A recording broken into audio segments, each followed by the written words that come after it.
Hello guys, स्वागत है आपका अपने यूट्यूब चैनल स्टडी विद अमन कुल में। तो आज की इस वीडियो में mid term exam class 9th का आपका देखेंगे। सब्जेक्ट साइंस का है, इवनिंग शिफ्ट का पेपर है, 3 घंटे का, 80 मार्क्स का। तो इसको हम पेपर को देख चुके हैं, अब हम इसके सॉल्यूशन डिस्कस करेंगे। तो सबसे पहले हम मार्क करते हैं। आप हिंदी में भी मार्क कर सकते हैं, मैं यहाँ पे इंग्लिश में मार्क कर रही हूँ। MCQ सारे सेम ही हैं, ऑप्शंस भी आपके सेम है। तो फर्स्ट का आपका डी ऑप्शन इवोपरेशन करेक्ट है। सेकेंड का A option diffusion. Then third का आपका A option decaying of wood. Then fourth का आपका बी ऑप्शन ल्यू वेन होक आपका करेक्ट हो जाएगा। देन फिफ्थ का आपका D option apical meristem. Then six का आपका डी ऑप्शन मेरिस्टम करेक्ट हो जाएगा। देन क्वेश्चन नंबर सेवेंथ का आपका B option connective tissue correct हो जाएगा। क्वेश्चन नंबर 8 का सी ऑप्शन एसेलरेशन करेक्ट हो जाएगा। देन क्वेश्चन नंबर 9 का आपका बी ऑप्शन मीटर पर सेकेंड आंसर हो जाएगा। देन क्वेश्चन नंबर 10 का आपका 9 किलोमीटर बी ऑप्शन करेक्ट हो जाएगा। देन क्वेश्चन नंबर 11th में आपका due to balance force A option आपका करेक्ट हो जाएगा। क्वेश्चन नंबर 12th में आपका due to momentum C option correct है। देन क्वेश्चन नंबर 13 में आपका वेलोसिटी 0 बी ऑप्शन करेक्ट हो जाएगा। नेक्स्ट यहाँ पे क्वेश्चन है क्वेश्चन नंबर 14, जो कि इसमें आपका A option mix cropping correct है। क्वेश्चन नंबर 15 में आपका डी पैडी करेक्ट हो जाएगा। एंड क्वेश्चन नंबर 16 में ए मैलीफेरा आपका करेक्ट हो जाएगा। देन यहाँ पे असर्शन रीज़न के क्वेश्चन आ गए। तो क्वेश्चन नंबर 17 में आपका ए ऑप्शन करेक्ट हो जाएगा।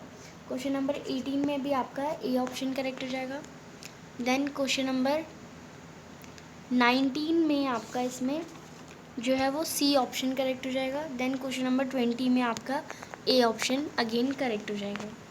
देन सेक्शन बी के क्वेश्चंस के आप आंसर यहाँ से करेंगे। मैं यहाँ पे आपको सॉल्यूशन नहीं समझाऊंगी, बट आपको देखना है कि आपने कैसा करेक्ट करके आएंगे, बिकॉज आप पेपर कर चुके हैं, आपको जस्ट इसका आंसर करने हैं। 21st का आंसर आपका ये हो जाएगा, और अथवा का भी मैंने यहाँ पे सेम आंसर साथ साथ लिख दिया है। देन क्वेश्चन नंबर 22 का आपका आंसर ए का ये हो जाएगा, एंड बी का ए का केमिकल चेंज, बी का फिजिकल चेंज, और आगे भी आपका लिख देंगे। देन क्वेश्चन नंबर 23 में आपका आंसर डिस्पर्सिंग फेस और डिस्पर्सिंग मीडियम का, तो डिस्पर्स फेस का स्मोक और डिस्पर्सिंग मीडियम का सॉलिड, फिर डिस्पर्स फेस का गैस और डिस्पर्सिंग मीडिया का फॉग, फिर डिस्पर्स फेस, तो एक एक वर्ड आपका डिस्पर्स फेस और डिस्पर्सिंग मीडियम का लिखा है, तो वो आपको करना है। देन क्वेश्चन नंबर 24 आपका जो है उसमें आपका contain powerful enzyme liquid gas and digested man damage, ये आपका आंसर हो जाएगा। और इसके अथवा में मियोसिस और मिटोसिस को आपको डिफ्रेंशिएट करना है, तो दो हमने डिफरेंस यहाँ पे लिख दी है। नेक्स्ट क्वेश्चन नंबर 25 में आपका ये आंसर हो जाएगा। क्वेश्चन नंबर 26 में आपका ये आंसर हो जाएगा।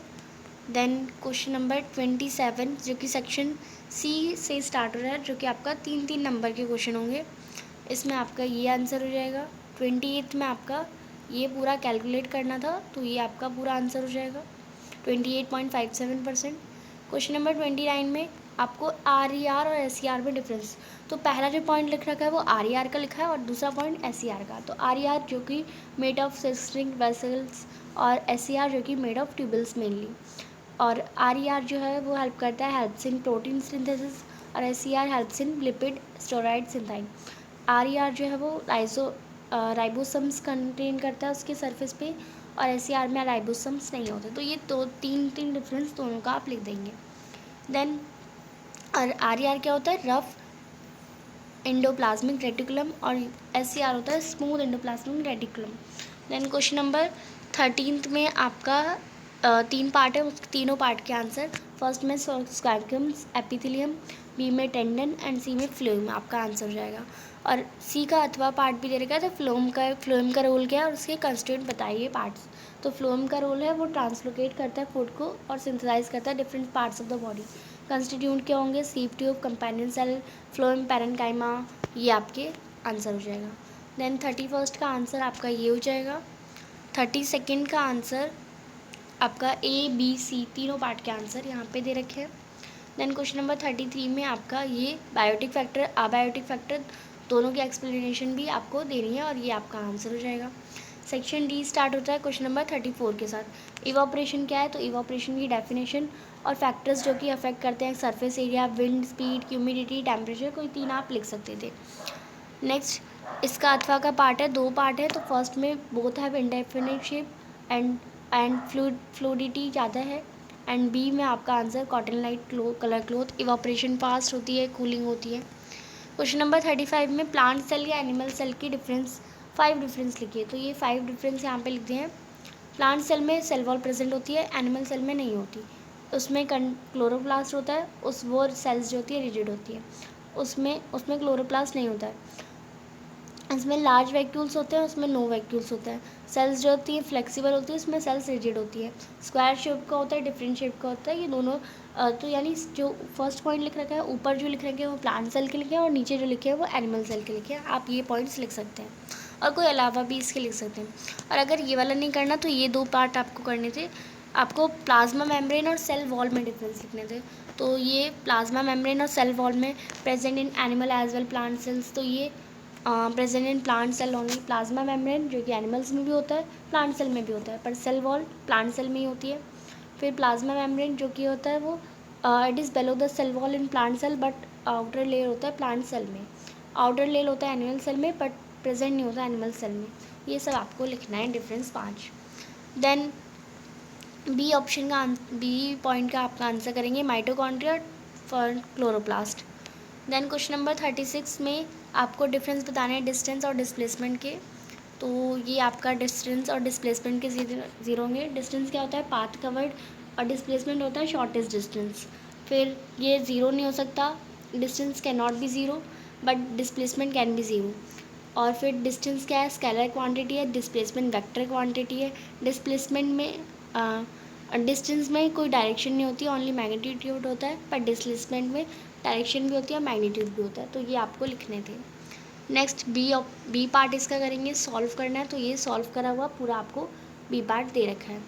देन अथवा का क्वेश्चन है अंडर व्हाट कंडीशन, ये आपको सॉल्व करके लिखने हैं। तो फर्स्ट ए का आपका फर्स्ट का ये आंसर रहेगा और सेकंड का motion on straight path. And B part का आपका आंसर ये पूरा हो जाएगा आप इसे सॉल्व करके। यहाँ पे 1/2 और 6/1 लिखा है, वो कुछ नहीं है, वो आपको काट देना है, बाकी सारा आपका सॉल्यूशन हो जाएगा। देन क्वेश्चन नंबर 37 में 37 में 3 क्वेश्चन है। तो फर्स्ट का आपका आंसर ये हो जाएगा और सेकंड भी यहाँ पे ही है। देन थर्ड का आंसर आपका ये हो जाएगा और थर्ड के अथवा का भी आंसर यहाँ पे मैंने दे रखा है। 38 में भी आपका केस बेस्ड क्वेश्चन ही है। तो फर्स्ट का आंसर टेंडन, सेकंड का जॉइंट ऑफ बोन्स, थर्ड का कनेक्टिव और ये एपिथेलियल, ये तीनों आंसर हो जाएंगे।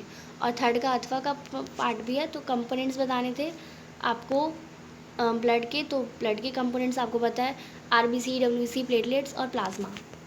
देन क्वेश्चन नंबर 39 में 3 पार्ट हैं। तो तीनों पार्ट के answer first vector quantity, second law of motion and third A और बी पार्ट दोनों।